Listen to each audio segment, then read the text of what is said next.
Bem-vindo ao 12º segmento de vídeo da disciplina de Planejamento de Sistemas Elétricos do Programa de Pós-Graduação em Engenharia Elétrica da UFJF. Meu nome é André Marcato e meu e-mail está aqui embaixo. Nesse segmento de vídeo, nós vamos descrever os 3 primeiros arquivos de entrada do modelo New Wave. São eles o caso.dat, o arquivos.dat e o dger.dat. Na realidade, somente o caso.dat possui nome pré-estabelecido. Os nomes dos outros dois arquivos, o arquivos.dat e o dger.dat, podem ser configurados pelo usuário. E finalmente nós vamos apresentar como a Toolbox PySDDP lida com a leitura e a escrita ou exportação desses arquivos. Sempre que você importa um deck de dados do modelo New Wave, você vai verificar que lá existem dezenas de arquivos. No entanto, sempre vai existir um arquivo chamado caso.dat. Esse arquivo, na realidade, ele vai conter apenas uma única informação, que é o nome de um segundo arquivo. Esse nome pode ser configurado livremente pelo usuário, e nesse segundo arquivo a gente vai encontrar a lista de todos os arquivos a serem utilizados pelo deck. Então você vai poder configurar o nome, de cada um dos outros arquivos, de quase todos os outros arquivos. Então a gente vai ver o caso.dat, qual a informação que você vai encontrar no caso.dat e como se comporta esse segundo arquivo, a lista que contém a lista de todos os outros. E a gente vai verificar também um terceiro arquivo. Esse é mais complexo, que é o arquivo de dados gerais. Ali é como se você estivesse na cabine de pilotagem de um avião, onde você tem uma série de parâmetros a serem configurados. Então são 85 parâmetros. A gente não vai abordar exatamente todos eles, porque senão vai ficar muito maçante a aula, mas a gente vai descrever alguns parâmetros mais importantes e depois, no decorrer do curso, nos outros segmentos de vídeo, a gente volta nesse arquivo dger.dat para abordar os parâmetros que ficarem faltando. Vamos em frente, espero que vocês gostem. Vamos começar mostrando como pegar um deck mais recente do modelo New Wave. Na aula passada, na aula número 11, nós fizemos isso utilizando o site da CCEE. Vamos fazer agora da mesma forma, só que utilizando o site do ONS. Então www.ons.org.br. O ONS criou um portal muito interessante chamado Sintegre. É importante que você se inscreva nesse site para você ter sua credencial, seu login e senha. Então o portal Sintegre, logo na página inicial do ONS, é só dar um clique e aqui aparece o link para o Sintegre. Então aqui já apareceu o meu login, normalmente você cadastra o seu e-mail e já está cadastrado aqui no meu navegador a minha senha. Então basta entrar. Bom, para procurar, tanto aqui no site do Sintegre, para procurar o caso ou deck do New Wave, é só você clicar aqui em busca e aqui você basta escrever, por exemplo, New Wave.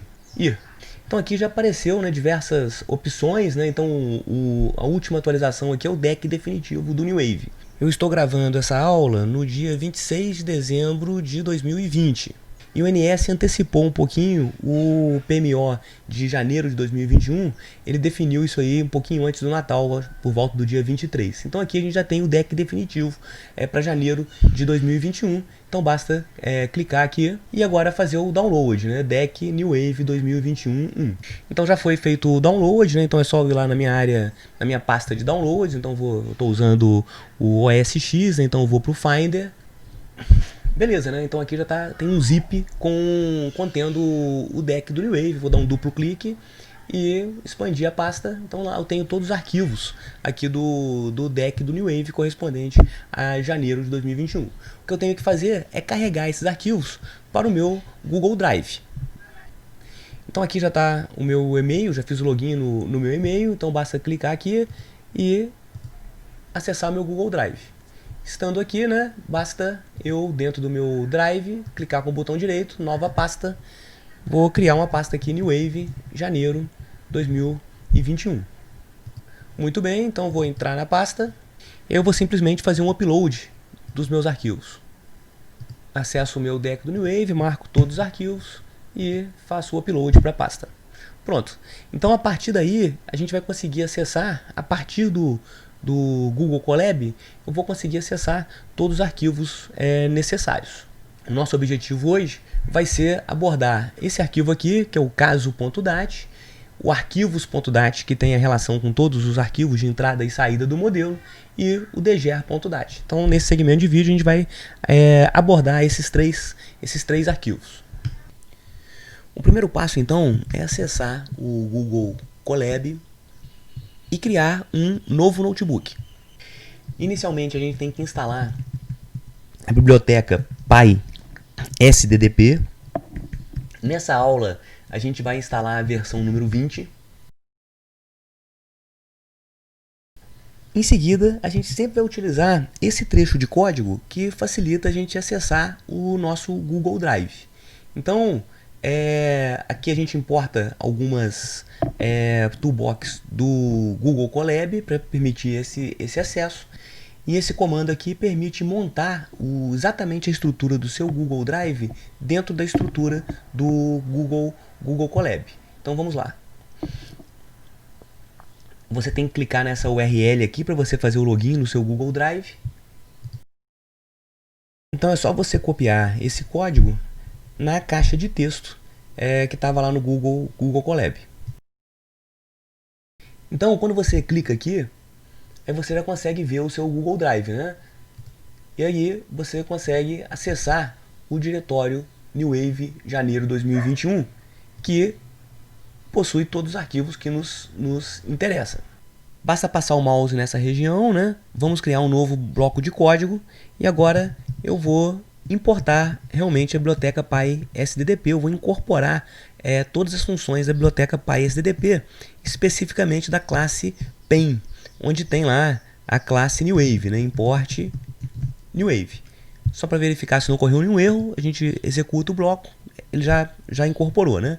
Então, se você quiser efetuar a leitura de todos os arquivos de dados, né, de um determinado deck, é só você criar aqui um objeto, o nome é livre, né? Então, vou colocar, por exemplo, aqui, caso janeiro 2021, igual, aí eu vou colocar New Wave e vou colocar o caminho, né, o path, onde estão, né, os arquivos que compõem o deck.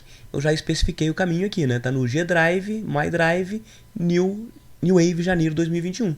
Então, essa variável já foi previamente definida. É só colocar aqui caminho. Vamos ver? Excelente, né? Então ele já realizou a leitura de todos esses arquivos de entrada. Obviamente, né, a gente não incorporou ainda a leitura de todos eles. Na medida que o curso for se desenvolvendo, a gente vai incorporando a leitura de todos os arquivos. Então, vamos abrir aqui um novo bloco de código e mostrar, por exemplo, como que a gente acessa os dados desse primeiro arquivo aqui, que é o caso.dat. Então, sempre a gente vai ter que se referenciar a esse objeto que a gente criou. Esse nome aqui a gente escolheu livremente, né? Então, eu vou colocar aqui caso, janeiro 2021, ponto, caso. Então, aqui eu estou acessando todas as informações do arquivo caso.dat. Então, por exemplo, né, eu posso colocar aqui ponto e eu vou querer saber onde que esse arquivo está gravado, né, em qual diretório que ele está gravado. Então, quando você faz isso, né, se eu colocar um print aqui, né, print, eu tenho lá o path, né, onde está o arquivo caso.dat está gravado. Se eu quiser acessar outra informação, né, caso janeiro 2021, ponto, caso, ponto, nome arquivo. Ele me mostra o nome do arquivo, né? Mais uma informação, print, caso, janeiro 2021, ponto, caso, ponto, e eu quero pegar nome arquivos. Vamos ver o que ele vai mostrar. Tá lá, arquivos.dat. Então, o que isso significa, né? Quando a gente clica aqui sobre o arquivo caso.dat, se eu der um duplo clique, vai aparecer aqui no canto direito exatamente o conteúdo do arquivo caso.dat. Então ele tem duas linhas, sendo que a primeira linha contém esse nome aqui, arquivos.dat. Então o que isso significa, né? Quando a gente pega um deck do modelo New Wave, sempre vai existir esse arquivo aqui. Esse nome é obrigatório. Então vai existir um arquivo chamado caso.dat. O conteúdo desse arquivo vai ser uma única linha aqui, que vai conter o nome de um segundo arquivo que contém a lista de todos os outros. Eventualmente, pode aparecer uma segunda informação nesse arquivo aqui para o caso em que você vai rodar o modelo New Wave em um ambiente de programação paralela, em que você vai em um ambiente multiprocessado. Então você tem que colocar aqui o caminho onde vai estar o gerenciador de processos que vai tratar, né, controlar o processamento paralelo. Então quando você vai fazer o processamento local do modelo New Wave, essa segunda informação aqui não precisa estar presente. Uma característica interessante da Toolbox PySTDP é que a gente pode escrever novamente esse arquivo caso.dat e eu posso alterar eventualmente alguma informação. Então vamos fazer um exemplo. Então vou criar um novo bloco de código. Digamos que eu queira alterar esse nome aqui, arquivos.dat. Esse nome está gravado, né, nessa propriedade aqui, né, da classe caso. Né? Então o que você vai fazer? Eu vou copiar essa informação. Vou colocar aqui, por exemplo, igual a lista new.dat e agora eu vou escrever o arquivo. Então eu ponho caso janeiro 2021.caso.escrever e eu tenho que indicar o caminho, né? Então eu vou copiar aqui, aproveitar essa informação aqui de cima. Então, caso.dat. Para não estragar o meu deck original, eu vou alterar o nome desse diretório aqui. Então vou colocar aqui, por exemplo, deck new. Então na hora que você roda, escrita do caso.dat realizada com sucesso. Se a gente verificar aqui no nosso Google Drive, né? Então já apareceu aqui o deck new, apareceu aqui o caso.dat, eu dou um duplo clique, aí apareceu lá a informação, né? Com o caso.dat, com a sua informação corrigida da forma como a gente pediu. Então, a gente vai poder conseguir fazer modificações nos arquivos de entrada do modelo usando a Toolbox e vai poder externar isso aí para uma nova pasta e quem tiver o modelo New Wave vai poder rodar o modelo New Wave novamente com essas informações alteradas. A única observação que a gente faz é que não é realizado nenhum teste de consistência de dados. Então, por exemplo, né, se você alterou o arquivo aqui caso.dat e ele passa a apontar agora para o listanew.dat e não existir no deck um arquivo chamado listanew.dat, na hora que você for rodar o modelo New Wave, isso obviamente vai gerar um erro. Então, sempre que você fizer alguma alteração, né, nos dados, você deve procurar realizar a consistência dessa alteração. Né? Deve alterar os outros arquivos correspondentes que forem afetados por alguma alteração que você fizer. Então, o que acontece? Né? Vamos voltar agora para o nosso... vou apagar esse bloco aqui, né? que foi só um teste, né? E eu vou novamente ler o caso original, né? Para a gente poder excluir essas alterações que a gente realizou. Então beleza, né? Então a gente já voltou com todas as informações igual o deck de janeiro de 2021. Deixa eu apagar esse bloco aqui também. Então o que a gente percebeu, né? No deck, de qualquer deck do modelo New Wave, vai existir obrigatoriamente um arquivo com essa informação aqui, né? Com esse nome, caso.dat. O conteúdo desse arquivo, na realidade, vai apontar para um segundo arquivo. Então nesse exemplo, né? Quando a gente clica lá, né, em caso.dat, a gente vai ter essa informação aqui, que é arquivos.dat. Então, na realidade, o caso.dat, ele está apontando para esse cara aqui de cima, que é o arquivos.dat. Vamos dar um duplo clique nesse arquivo. Então, olha bem, a gente tem aqui no arquivos.dat uma lista com 38 arquivos. Na realidade, essa lista está continuamente em expansão. Por exemplo, atualmente, né, o CEPEL está avaliando incluir arquivos, né, com estocasticidade de eólica, solar e outras fontes. Então, tudo isso vai ser informado em novos arquivos. Então, essa lista aqui, continuamente, né, ela é expandida. Então, nesse caso aqui, né, janeiro de 2021, a gente tem esses 38 arquivos. São arquivos de entrada e arquivos de saída.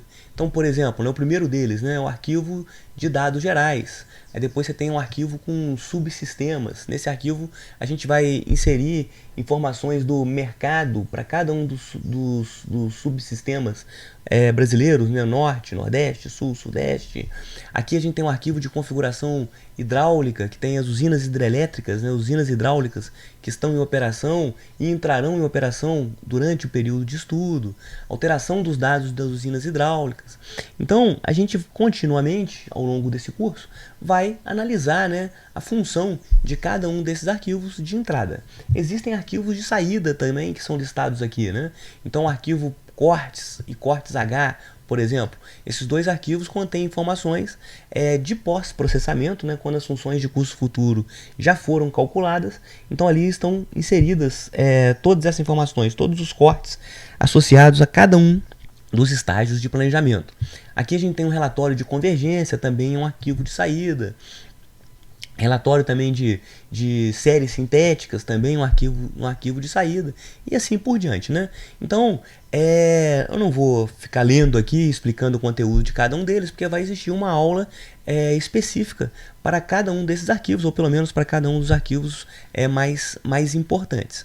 O foco aqui vai ser como que a gente acessa essas informações, né? Então, se você clicar aqui, bloco de código, dentro do nosso objeto, né, que é o caso janeiro 2021, caso janeiro 2021, ponto, a gente pode colocar arquivos. Então aqui arquivos é uma classe que contém então informações correspondente a cada uma dessas linhas aqui do arquivos.dat.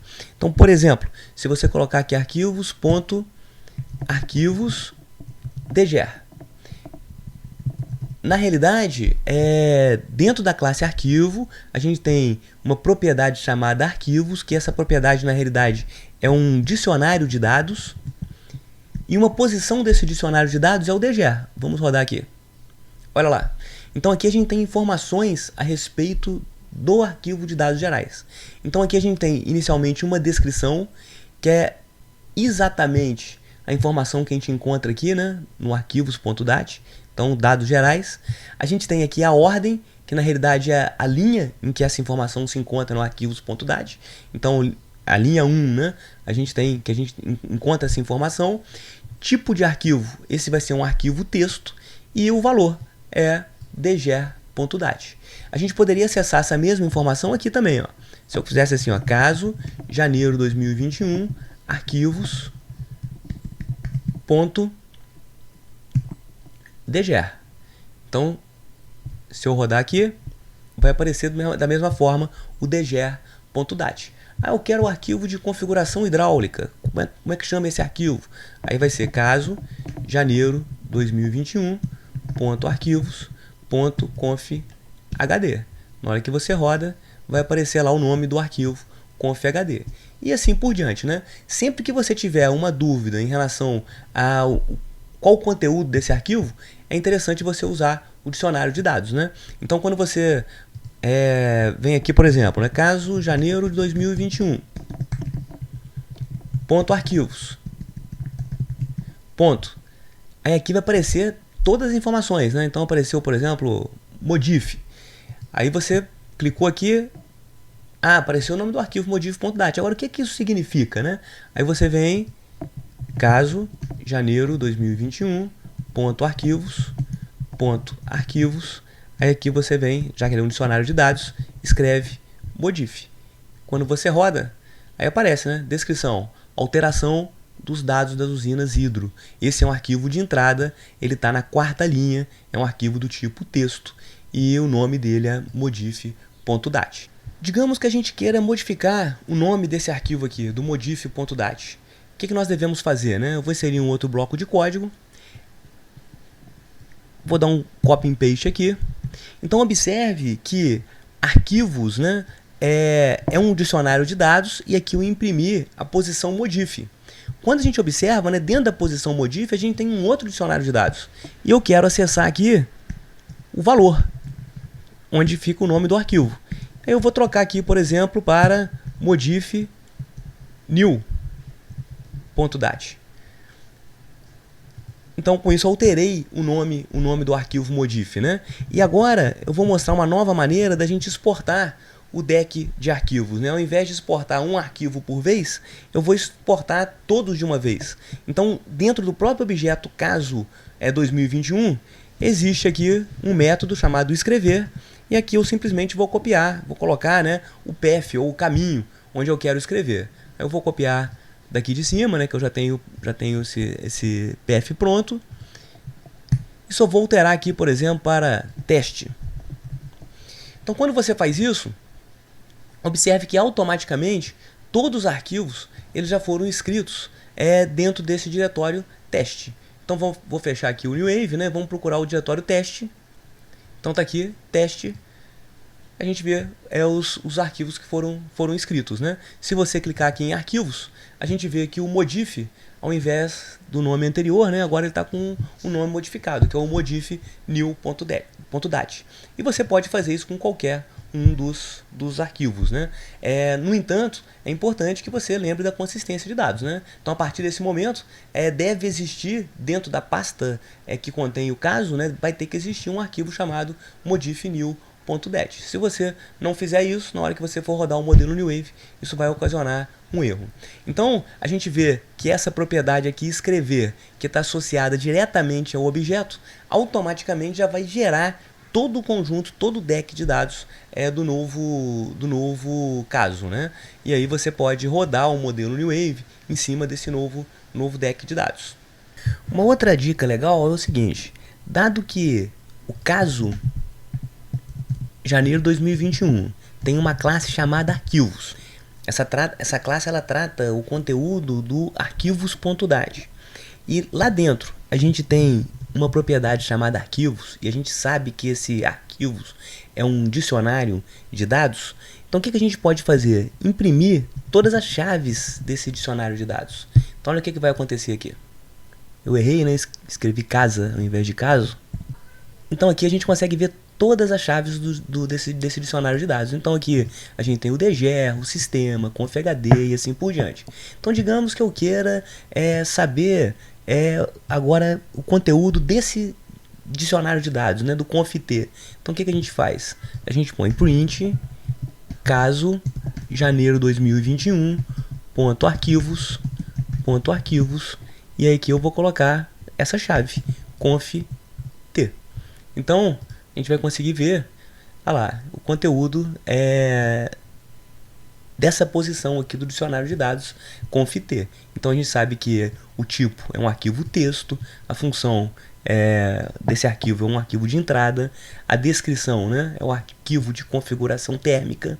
Se a gente vê aqui no próprio conteúdo, né, do arquivos.dat, aqui a gente tem a descrição, né, e o valor conft, que é o nome do arquivo, né, de configuração térmica. E a última informação é a ordem, né, é o quinto arquivo, né, da lista, né, e a gente vê aqui que realmente ele está na posição 5.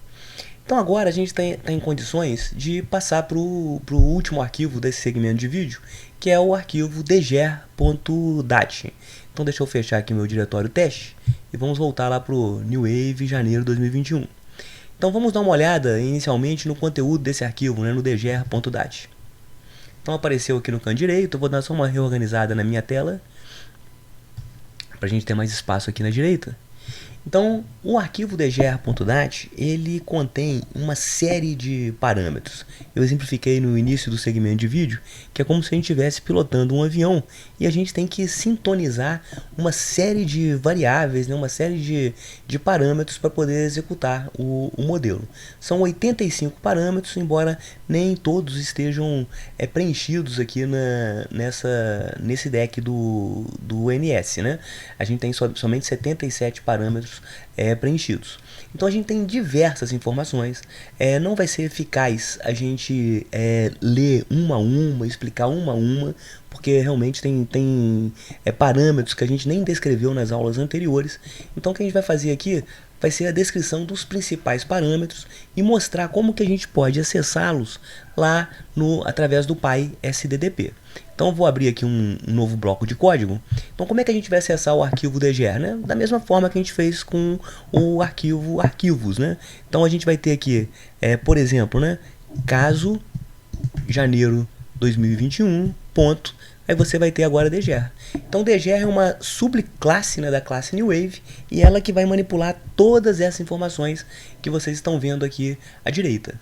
Então se você apertar ponto de novo, né, a gente vai conseguir ver a lista, né, de todas essas informações. Então você tem diversas flags, a gente tem olha bem, diversas flags, são muitas mesmo. Aqui você tem flag de impressão de dados, então você consegue controlar o que vai ser impresso nos relatórios de saída e assim por diante. cada uma dessas propriedades aqui, onde aparece esse símbolozinho de ferramenta, em geral refere-se a uma informação que está contida aqui em uma das linhas do arquivo de dados gerais. Então vamos, por exemplo, checar essa informação aqui, a questão da taxa de desconto. Então se você olhar aqui, ponto, se você apertar T, já apareceu aqui taxa de desconto. Então uma dificuldade inicial que vocês vão ter é associar, né, o nome aqui da propriedade com qual linha que associada a qual linha que ela está no arquivo de dados gerais. Então se você clicar aqui, o que a gente vai perceber? Isso aqui é um dicionário de dados. Então taxa de desconto é uma propriedade que está no formato de dicionário de dados. Então o que a gente tem aqui, né? Comentários. O que é esse comentários aqui? Se você observar na linha da taxa de desconto, não existe nenhum comentário aqui à direita, nessa região aqui. E aqui aparece uma descrição.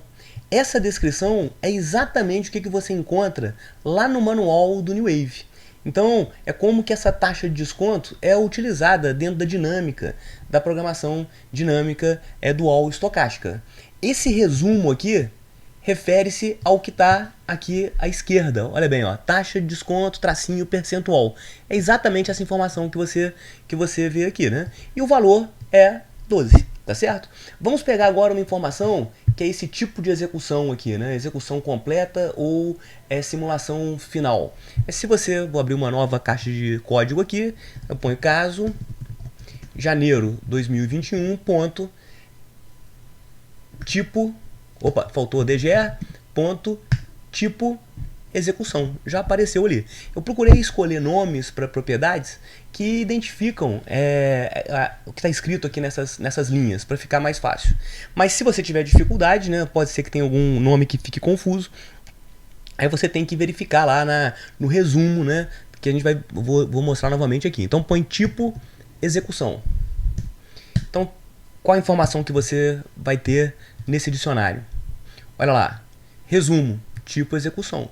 Aí você consegue identificar então qual linha, né, que refere-se a essa propriedade. Então o que é essa descrição aqui? É o que está descrito exatamente lá no manual do modelo New Wave, né? Se esse tipo de execução for igual a 1, você vai fazer a rodada completa, né? Vai calcular inicialmente os cortes de Benders, né? Fazer todo o processo de convergência da PDDE, isso é o que a gente chama de cálculo da política, e no final depois que ele faz o cálculo da política, ele faz a simulação final. Se você colocar somente 0, ele vai aproveitar uma política calculada anteriormente e vai fazer apenas a simulação final, tá certo? Então exatamente essa informação está lá no manual do New Wave.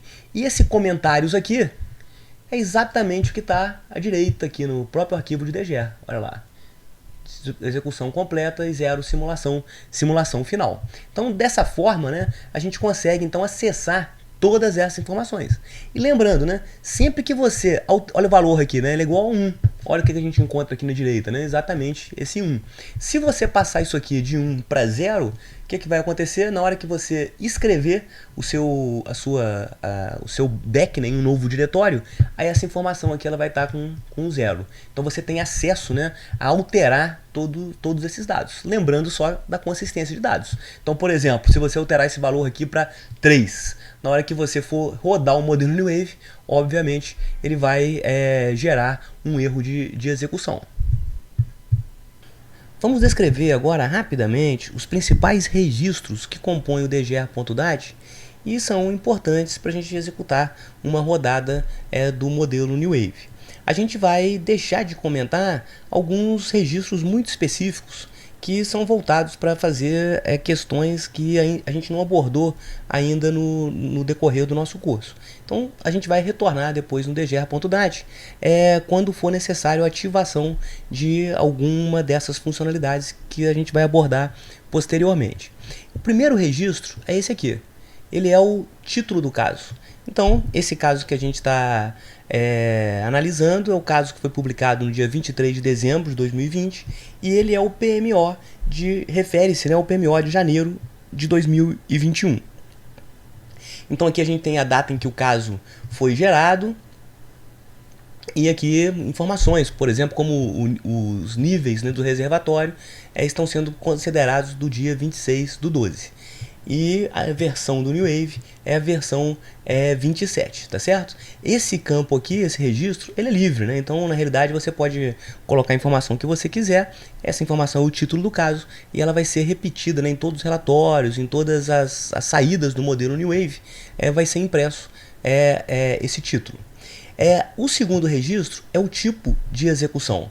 E ele pode ser 1 ou 0. Quando você escolhe o tipo 1, vai ser uma execução completa, né? O que é isso, né? Ele vai rodar o algoritmo da programação dinâmica dual estocástica. Esse algoritmo ele foi descrito na aula número 9. Então ele vai computar, né, os cortes para cada um dos estágios. E em seguida, depois com esses cortes computados, essa fase a gente chama de cálculo da política. Então, após o cálculo da política, é realizada uma simulação da operação. Então, são gerados novos cenários sintéticos, e a gente pode especificar esses cenários sintéticos aqui no campo 19. Então, aqui, por exemplo, vão ser gerados 2.000 cenários sintéticos, e a gente, utilizando os cortes, a gente vai fazer diversas sequências forwards, e a partir daí a gente vai criar estatísticas das diversas variáveis de decisão do problema, né?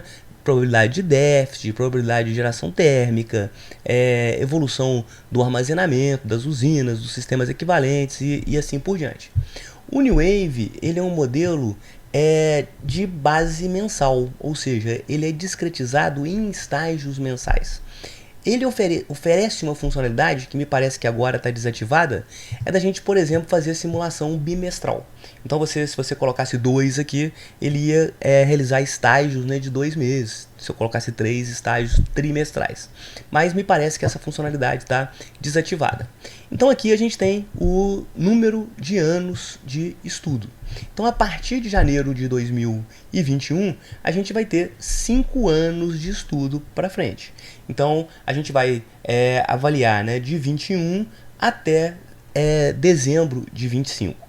Então observe que esses anos não são cheios. Se a gente tivesse com um caso, por exemplo, de fevereiro de 2021, ele iria começar em fevereiro de 2021 e iria terminar em dezembro de 25, tá certo? Então sempre ele começa no mês especificado, mas ele termina em dezembro de 5 anos à frente. O New Wave ele oferece uma funcionalidade que é a da inserção de um período pré-estudo. Então, se a gente não quiser a influência do armazenamento inicial das usinas, então porque no primeiro mês, né, então nesse caso aqui de janeiro de 2021, a gente considera o nível dos reservatórios das usinas, né? E até que no título aqui está informado que esses níveis estão sendo considerados do dia 26 do 12. Então a gente considera esses níveis, né? Então obviamente de acordo com o nível do reservatório, eles vão influenciar a operação do sistema. Se a gente quiser fazer uma simulação, uma análise conjuntural em que a gente quer desprezar a influência do nível inicial dos reservatórios, é muito comum a gente inserir um período pré-estudo. Então, nesse campo aqui, número 8, a gente especifica quantos anos pré-estudo a gente gostaria de utilizar. Nos casos de PMO, sempre o número de anos de pré-estudo ele vai ser igual a 0. Então aqui você tem a possibilidade de dizer qual vai ser o mês inicial desse período de pré-estudo. Então aqui está informado 1, mas essa informação na realidade ela nem é utilizada, né, porque o número de anos pré-estudo ele foi especificado como sendo 0. Então, como esse caso aqui é de janeiro de 2021, a gente tem aqui o mês de início do estudo. Obviamente vai ser 1, o ano de início do estudo vai ser 2021. Número de anos pré-estudo, no caso dos PMOs, vai ser sempre igual a 0. E esse número de anos pós-estudo, a gente tratou isso numa aula, que foi a aula número 7, que a gente mostrou o efeito de fim de mundo. Porque na programação dinâmica dual estocástica, a tendência é que os reservatórios sejam completamente esvaziados, né, no final do período de estudo. Então, a gente insere um período denominado pós-estudo, que serve justamente para a gente poder mitigar esse efeito de fim de mundo. Aí eu sugiro quem quiser verificar como é que a gente determina esse tamanho desse período de pós-estudos, eu gostaria que vocês assistissem a aula número 7. Como esse número de anos pós-estudo ele serve apenas para eliminar esse efeito de fim de mundo, na hora que a gente vai fazer a simulação final, não é necessário a gente incluir esses anos de pós-estudo. Porque na simulação final, a gente está interessado em conhecer a distribuição estatística, né, das variáveis apenas para os meses do período de estudo. Então, se você realmente não quiser informações do período pós-estudo, né, na simulação final, é só você colocar essa informação aqui igual a zero.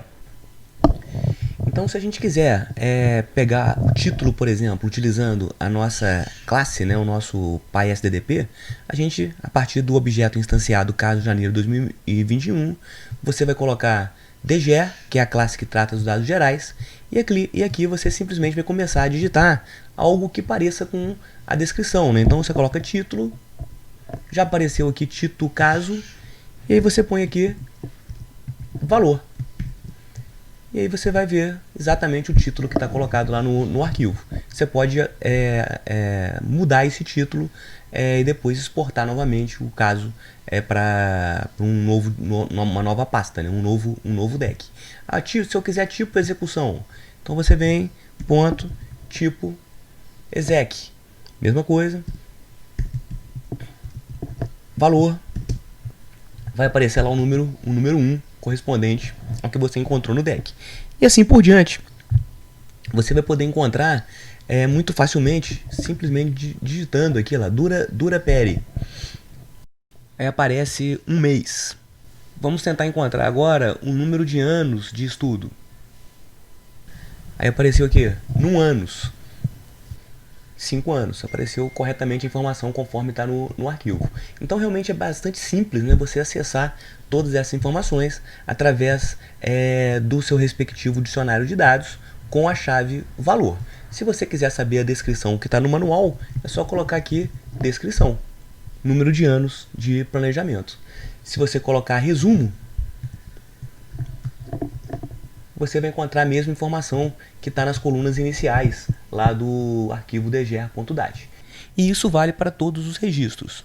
Esses registros de número 11 a 14, eles servem para nós especificarmos quais informações serão impressas nos relatórios de saídas.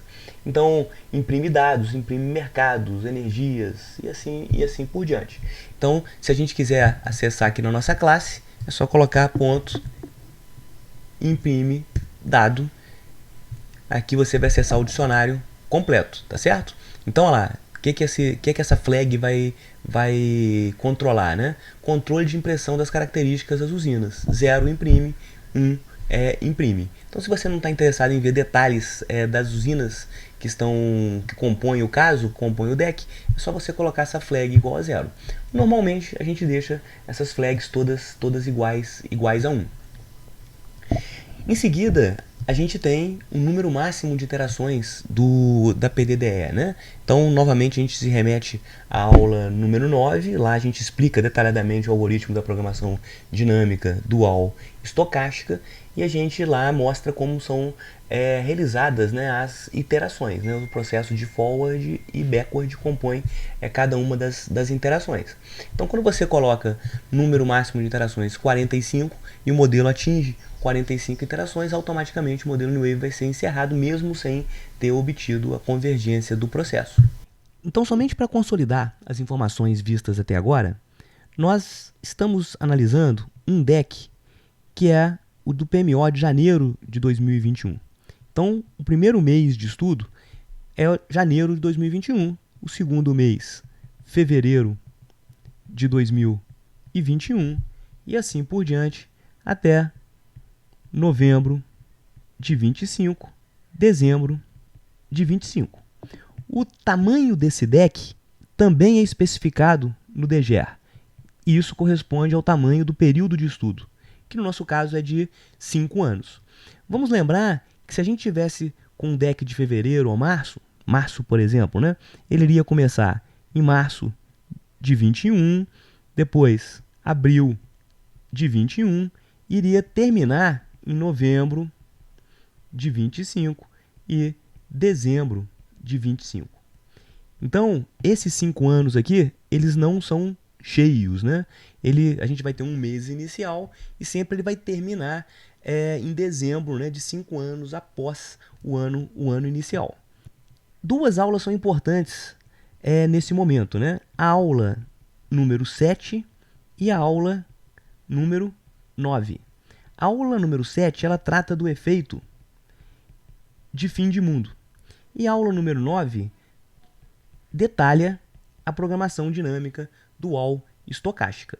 Na aula número 7, a gente mostrou que os reservatórios eles tendem a se esvaziar quando você aplica a técnica de programação dinâmica. Ou seja, ele vai utilizar, né, todos os recursos disponíveis, né, ao máximo, e os reservatórios eles terminam realmente vazios em dezembro de 2025. Para mitigar esse efeito, o que é proposto? Né? A inserção de um chamado período pós-estudo. E a gente pode determinar o tamanho desse período pós-estudo, que normalmente também é de 5 anos. Todas essas informações, então, elas foram inseridas no arquivo de dados gerais.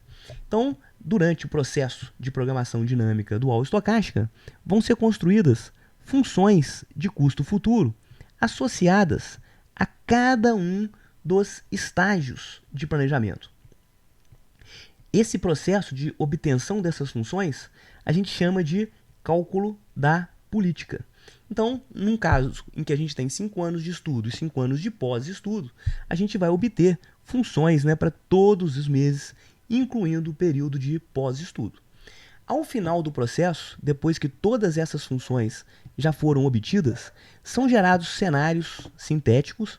Então, por exemplo, né, são gerados 2.000 cenários sintéticos e, a partir daí, é realizada uma simulação da operação já considerando essas funções de custo futuro. Então, por isso que uma rodada do New Wave é dividida sempre em duas partes, né? Cálculo da política e a simulação final. Uma rodada completa é quando você faz o cálculo da política e também realiza a simulação final. Uma coisa importante é a seguinte, né? Sempre a gente vai especificar o volume inicial dos reservatórios. Alternativamente, a gente pode especificar o volume inicial dos reservatórios equivalentes. Em determinados estudos, que a gente chama de estudos de análise conjuntural, a gente deseja desprezar o efeito da condição inicial, do volume inicial. Então, o que é feito? A gente insere um determinado número de anos, denominado pré-estudo. Normalmente, a gente insere 5 anos de pré-estudo, de forma que, no decorrer desse período, né, quando a gente chega no primeiro mês de planejamento, no primeiro mês de estudo de fato, a condição inicial ela já vai ter sido deteriorada. Então a gente consegue fazer um estudo, né, desprezando a condição inicial. No entanto, nos estudos de PMO, a gente nunca vai utilizar o pré-estudo. Sempre a gente vai realmente especificar a condição inicial dos reservatórios. Todas essas informações que a gente resumiu agora foram descritas ali naquela primeira parte do arquivo de dados gerais. Então elas são importantes, né, para a gente poder configurar o caso, né, configurar o tipo de rodada que o modelo New Wave vai realizar.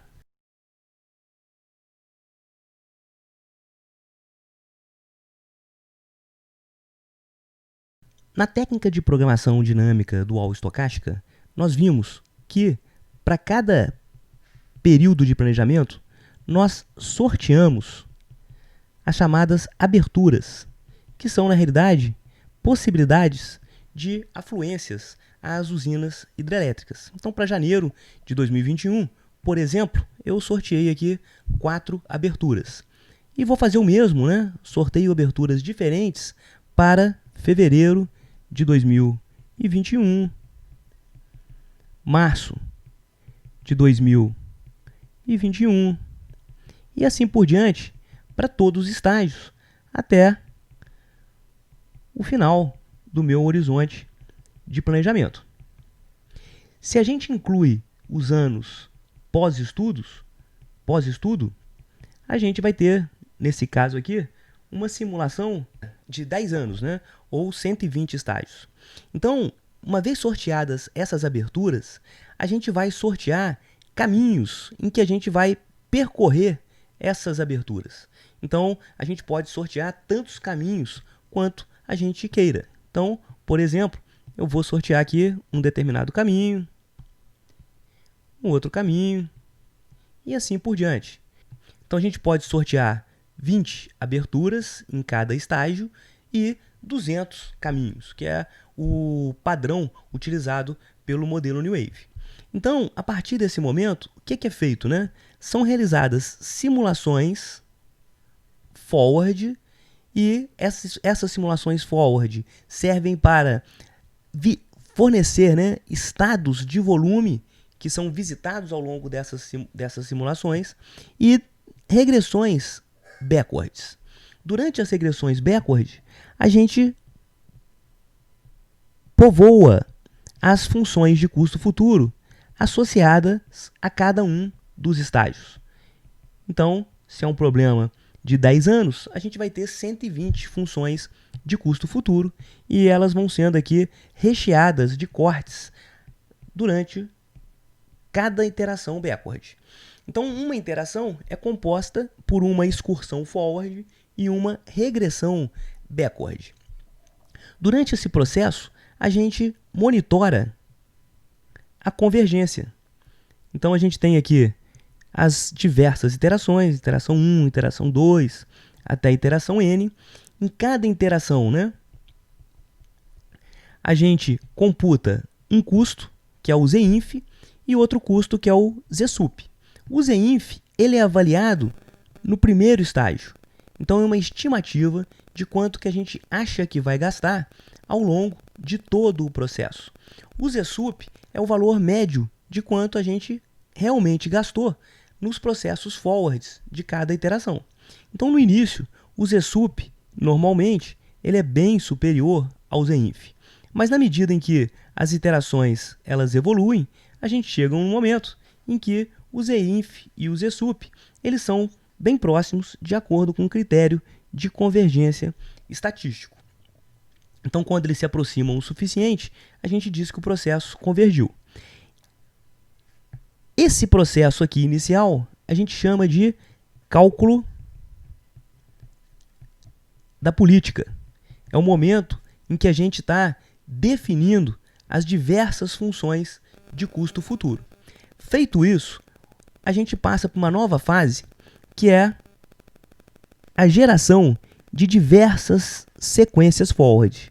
Então, são sorteados diversos caminhos forward e para cada um dos meses, né? Então, a partir de janeiro de 21 até dezembro de 2030, a gente sorteia, então, diversos caminhos forwards. A partir daí, o que é possível, né? A gente consegue, então, ao simular, né, essas diversas sequências, a gente consegue extrair estatísticas a respeito da operação do sistema ao longo do período de estudo. Na realidade, nesse momento, a gente só vai se interessar realmente pelo período de estudo.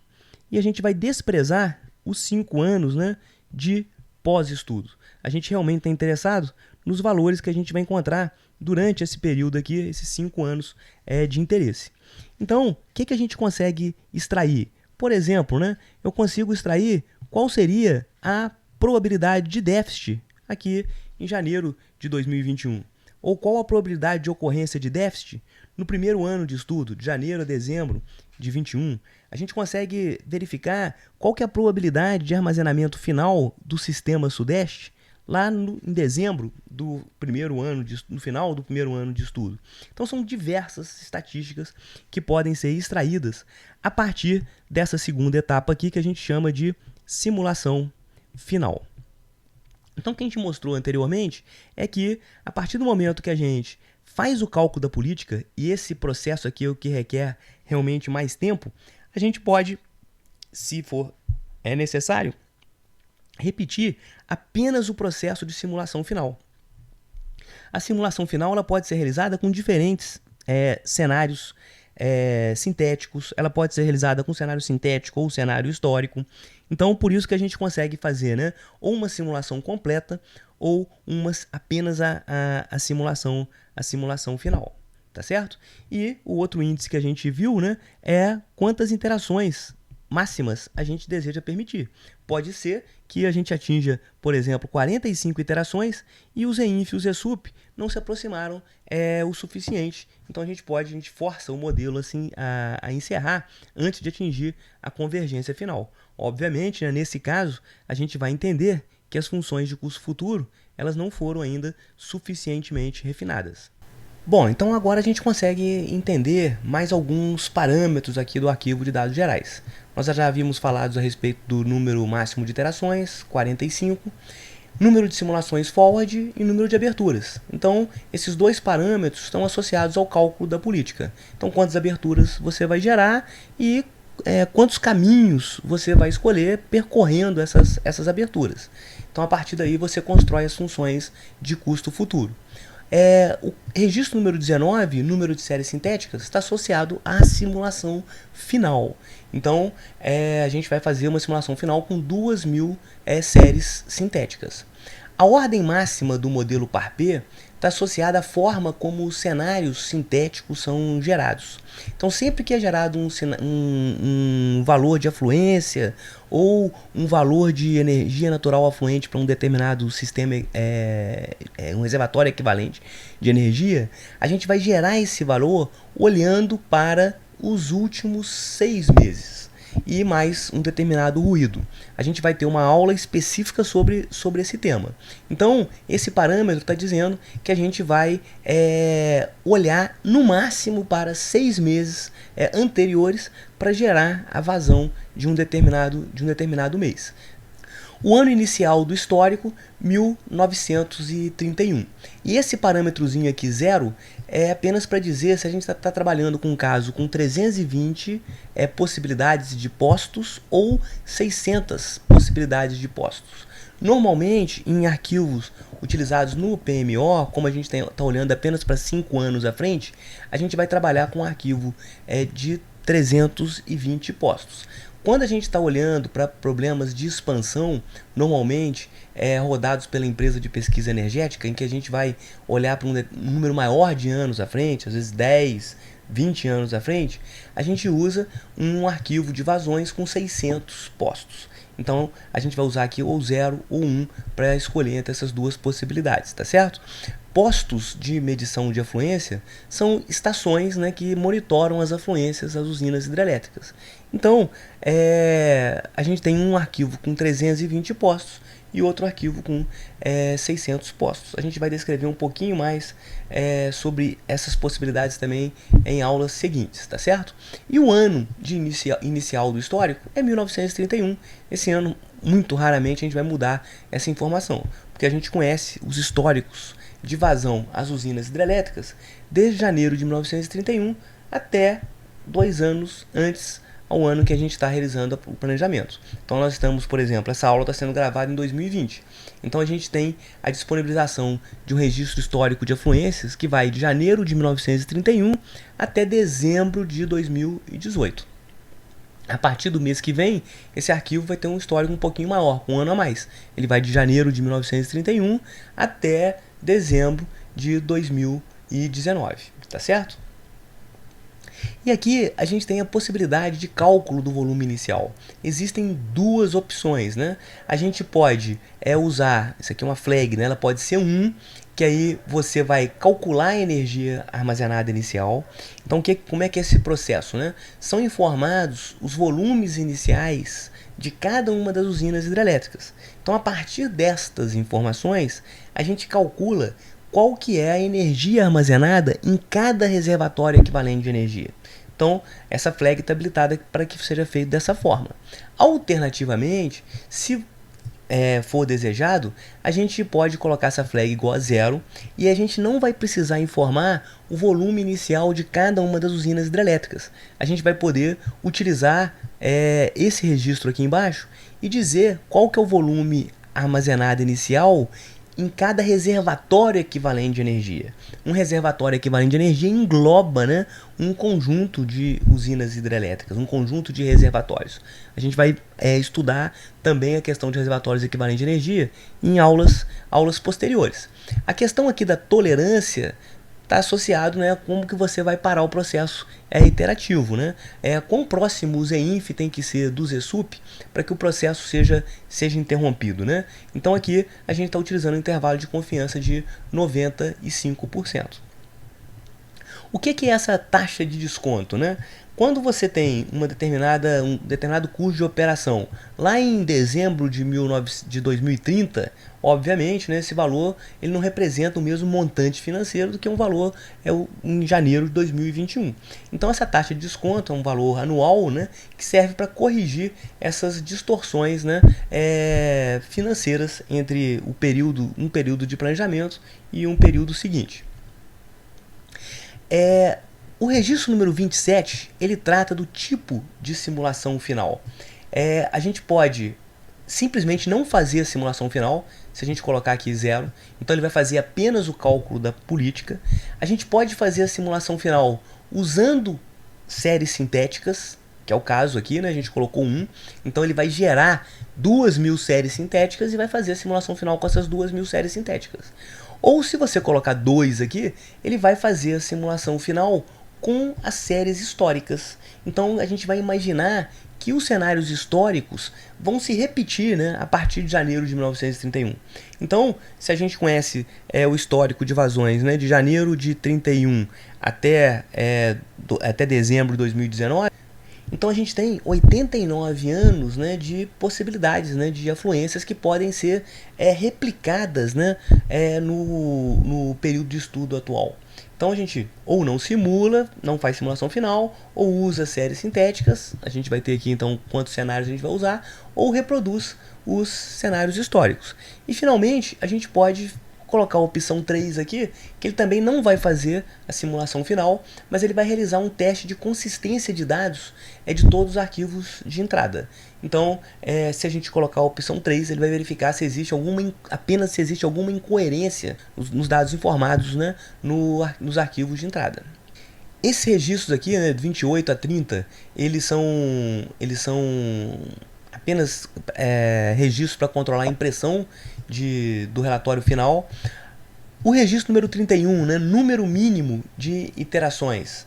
Então, da mesma forma que a gente estabeleceu o número máximo de iterações, aqui a gente está dizendo que a gente vai querer que o modelo ele execute pelo menos 30 iterações durante o processo de programação dinâmica dual estocástica. Então, mesmo se ele convergir, né, mesmo se ele convergir na 15ª iteração, ele vai executar pelo menos essas 30 iterações aqui que foram especificadas. Esse registro ele trata do racionamento preventivo na simulação final. Então, como funciona o racionamento preventivo? Às vezes, você tem uma determinada situação em que existe disponibilidade de água nos reservatórios, mas a função de custo futuro ela está enxergando que meses à frente ou anos à frente vai haver uma situação de déficit muito severa. Então, antecipadamente, ele já provoca um déficit no sistema com o objetivo de tentar manter os níveis dos reservatórios em níveis adequados. Então, essa é a natureza da programação dinâmica, né? Ela consegue antecipar situações adversas. Só que, normalmente, né, na operação do sistema, a gente realmente vai tentar evitar ao máximo decretar um déficit, decretar um racionamento, se ainda houver disponibilidade de água nos reservatórios. Então você tem a possibilidade de simplesmente não considerar o racionamento preventivo na simulação final. Então, nesse caso, realmente só vai ocorrer déficit se não houver disponibilidade de recursos, né, hídricos e térmicos para poder atender o mercado. Se você colocar a opção 1, ele vai poder fazer racionamento preventivo, ou seja, ele vai poder gerar um déficit, mesmo tendo disponibilidade de água em algumas usinas hidrelétricas ou reservatórios equivalentes de energia. Número de anos de manutenção das usinas térmicas. Existe um arquivo que a gente vai abordar posteriormente chamado manut.dat. Nesse arquivo a gente vai especificar um cronograma de manutenção de usinas térmicas. Então a gente vai dizer exatamente quais as potências, né, que estarão indisponíveis em determinados períodos de tempo dentro do período de estudo para que as térmicas possam fazer manutenção.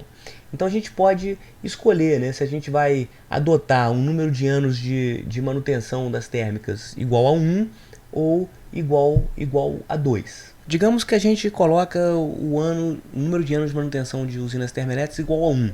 Então, para o primeiro ano, ele vai considerar as informações do manut.dat, em que a gente descreve para cada usina térmica os períodos de manutenção detalhadamente.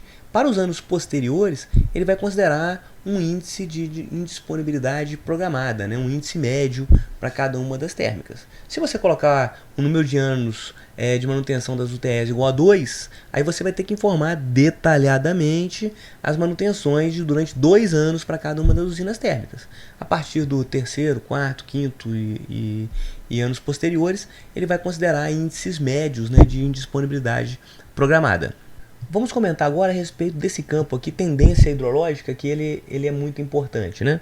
A gente pode considerar a tendência hidrológica tanto para o cálculo da política, quanto para a simulação final. Então o que é isso? Na hora que ele vai gerar as aberturas e os cenários forward para o cálculo da política, e também na hora que ele vai gerar os cenários forward para a simulação final, ele pode considerar a tendência hidrológica. O que é essa informação? Ele vai considerar o que realmente aconteceu, o que realmente ocorreu de afluência nos reservatórios das usinas hidrelétricas nos últimos 6 meses. Então, se a gente ativar essa opção, ou seja, se a gente colocar 2 aqui, né? Então a gente vai considerar a tendência hidrológica e a gente vai fornecer a tendência hidrológica por posto, ou seja, por usina hidrelétrica. Então a gente vai informar o que ocorreu nos últimos 6 meses e a partir daí ele vai gerar os cenários tanto para o cálculo da política quanto para a simulação final. Alternativamente, a gente pode fornecer a tendência hidrológica por reservatório equivalente de energia ou por subsistema. E a gente tem a opção de colocar 0, né? 0 a gente chama de não condicionado, ou seja, ele vai considerar a tendência hidrológica como a média do que ocorreu nos últimos 6 meses ao longo de todo o histórico, né? Ele vai considerar então a MLT, né, que é a média de longo termo, como tendência hidrológica, e aí a partir daí ele vai gerar os cenários, né, tanto para o cálculo da política quanto para a simulação final. Então por que existem 2 campos aqui, né? O primeiro campo é para o cálculo da política e o segundo campo é para a simulação final. Então nesse exemplo aqui, os 2, né, estão sendo considerados como por posto. Então a gente vai fornecer a tendência hidrológica por usina hidrelétrica e isso vai ser utilizado tanto para o cálculo da política quanto para a simulação final. Os demais registros, né, do 35 para frente, refere-se a situações muito específicas, né? Algumas delas nem estão implementadas efetivamente no modelo New Wave. Então restrição de Itaipu, demand side bidding, perdas por transmissão, fenômeno El Niño, e uma série de informações que não vale a pena a gente nesse momento se debruçar sobre elas. Na medida em que a gente se deparar com situações em que a gente precise realmente alterar um desses parâmetros aqui, a gente volta nesse arquivo no dgr.dat para poder fazer as considerações pertinentes. Para a gente então encerrar esse segmento de vídeo, vamos alterar alguns dados aqui no DGR e vamos exportar para um outro deck. Então vamos alterar, por exemplo, esse dado aqui, número de séries sintéticas da simulação final. Então eu vou incluir um bloco de código, aí você coloca caso janeiro 2021.dgr para poder acessar a classe de dados gerais. Essas informações estão na propriedade nr forward final. Aí você põe aqui valor e põe, por exemplo, 3.000 cenários. Vamos alterar, por exemplo, o número de aberturas. Caso janeiro 2021.dgr.nr aberturas. Vamos colocar valor, ao invés de 20, 30 aberturas. E vamos alterar aqui caso janeiro 2021, .dgr, número de sequências forwards do cálculo da política. Então vamos colocar aqui ao invés de 200, vamos considerar 300 sequências forward. E eu vou alterar o título do caso 2021 dgr.título valor. Então vamos colocar aqui DEC do Pi SDDP. Então, com essas informações todas alteradas, basta a gente fazer caso janeiro 2021.dgr.escrever. E aqui eu tenho que colocar o path, né? Aonde que eu quero escrever e juntamente com o nome do arquivo. Então, o que a gente vai fazer? Eu vou aproveitar aqui em cima que eu já tenho essa informação, né? E vou colocar aqui.